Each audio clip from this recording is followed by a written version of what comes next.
नमस्कार दोस्तों, कनाडा से मुंबई आने वाले एयर इंडिया के पैसेंजर प्लेन कनिष्का को हाईजैक करके हवा में ही ब्लास्ट कर दिया गया था। इसे 9/11 से पहले तक का डेडलीस्ट एविएशन डिजास्टर माना जाता है। इस प्लेन में सफर करने वाले सभी पैसेंजर्स की मौत हो गई थी और कनाडा आज तक इस अटैक की इन्वेस्टिगेट पूरी नहीं किया। कनाडा की लापरवाही के कारण ही कैसे एयर इंडिया का पैसेंजर प्लेन कनिष्का इतने बड़े हादसे का शिकार बना। इस हादसे के पीछे वजह क्या था?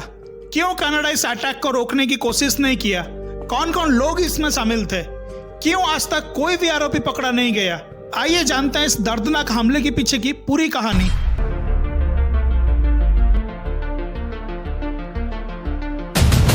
इसे 9/11 से पहले तक का डेडलीस्ट एविएशन डिजास्टर माना जाता है।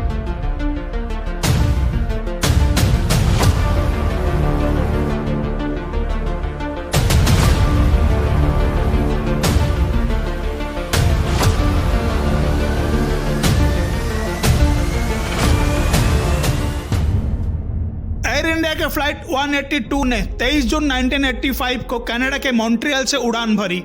इस फ्लाइट को मॉन्ट्रियल से लंदन फिर दिल्ली होते हुए मुंबई पहुंचना था। बोइंग 747-237B का नाम सम्राट कनिष्का के नाम पर रखा गया था। इस प्लेन को आयरलैंड के एयरफील्ड में 31,000 फीट की ऊंचाई पर बॉम्ब से उड़ा दिया गया।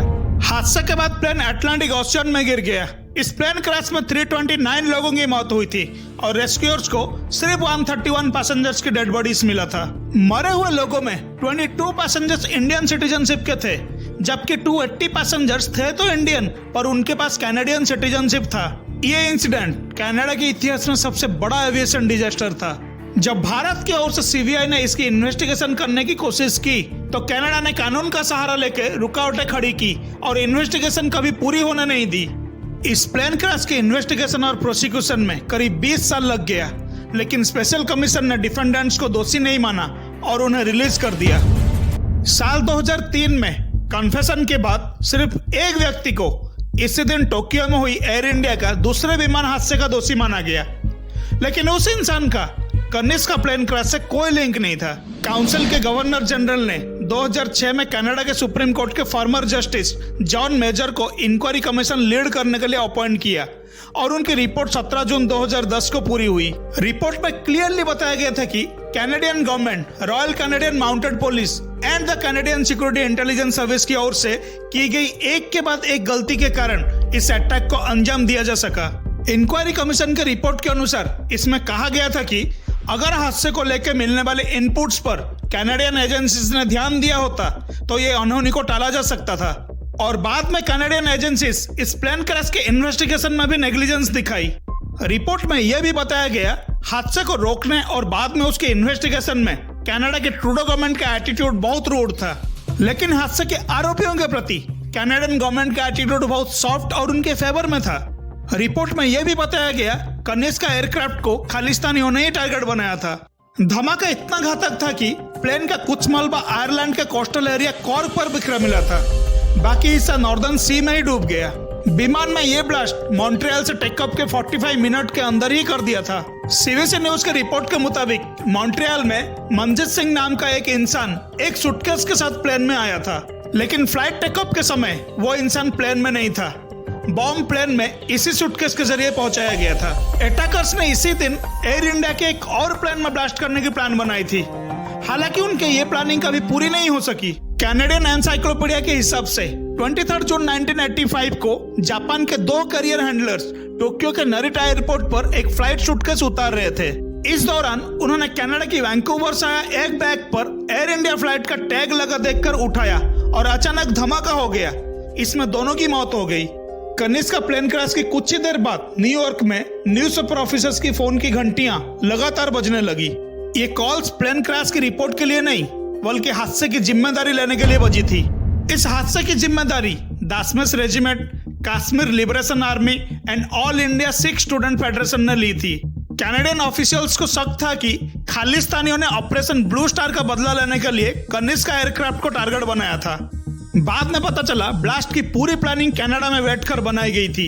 इंडियन गवर्नमेंट की ओर से जस्टिन BN कृपाल उस समय इंक्वायरी कमीशन को लीड कर रहे थे और उनके हिसाब से ये एक टेररिस्ट अटैक ही था। साथ ही सीबीआई ने भी अपने स्टेटमेंट में ये कहा था कि इस प्लेन क्रैश में बब्बर खालसा इंटरनेशनल ऑर्गेनाइजेशन का हाथ था और इसका मास्टरमाइंड था इस ऑर्गेनाइजेशन का leader Talwinder Singh Parmar. Funny part यह था कि एक साथ 2 प्लेन में अटैक की इस भयानक कॉन्स्पिरेसी में सिर्फ एक ही इंसान इंद्रजीत सिंह रियात को ही दोषी ठहराया गया था। बाद में रियात को भी कनिष्क का प्लेन क्रैश के लिए दोषी नहीं माना गया और लगभग 10 साल के बाद उसे टोक्यो के नरिटा एयरपोर्ट पर हुई ब्लास्ट में दोषी मानकर लाइफ इम्प्रिजनमेंट की सजा दी गई थी और बाद में उसे कनाडा से निकाल दिया गया। वही ब्लास्ट के एक्चुअल मास्टरमाइंड को कभी दोषी ही नहीं ठहराया गया और जब वो साल 1992 में भारत लौटने पर पंजाब पुलिस के एनकाउंटर में मारा गया। ब्लास्ट के मेन सस्पेक्ट में बब्बर खालसा ऑर्गेनाइजेशन के और भी कई सारे मेंबर शामिल थे।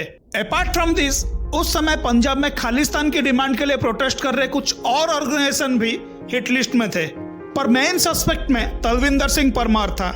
वो पैदा तो हुआ था पंजाब में लेकिन कैनेडियन सिटीजन था।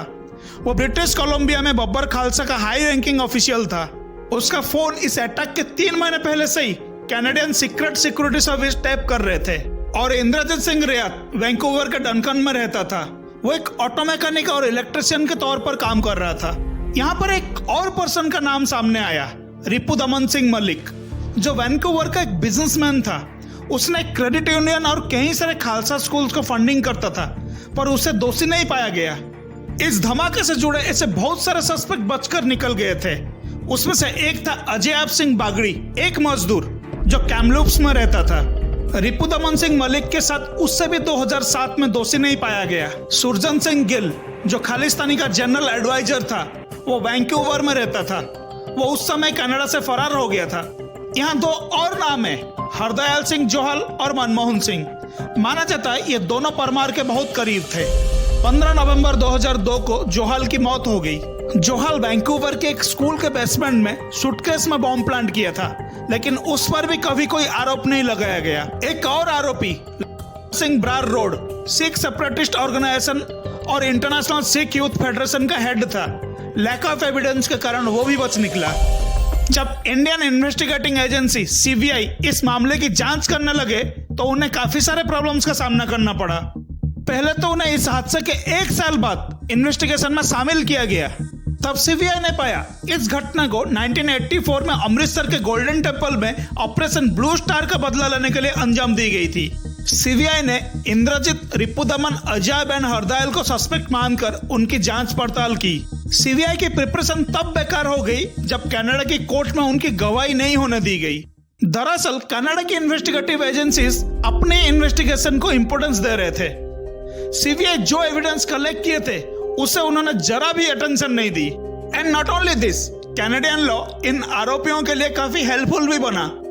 In fact according to Canadian law, investigating agencies को किसी भी बातचीत सुनने के लिए कोर्ट से ऑर्डर लेना जरूरी है। At the same time Canada की इन्वेस्टिगेटिंग एजेंसीज ने ऐसा नहीं किया और जब कैनेडियन इन्वेस्टिगेटिंग एजेंसीज को लगा कि उनका केस वीक है तो वो मामले को कोर्ट तक ही लेकर नहीं गए। ऐसे में ट्रायल शुरू होने से पहले ही खत्म हो गया।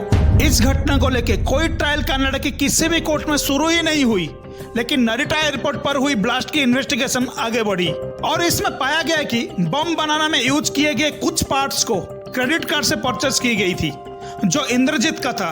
इंद्रजीत पर केस फाइल हुआ और उसे लाइफ इम्प्रिजनमेंट का सजा सुनाई। बाद में उसे पैरोल पर रिलीज किया गया और कनाडा से निकलकर जर्मनी भेज दिया गया। लेकिन एयर इंडिया की कनिष्क का प्लेन क्रैश पर कोई सुनवाई नहीं हुई।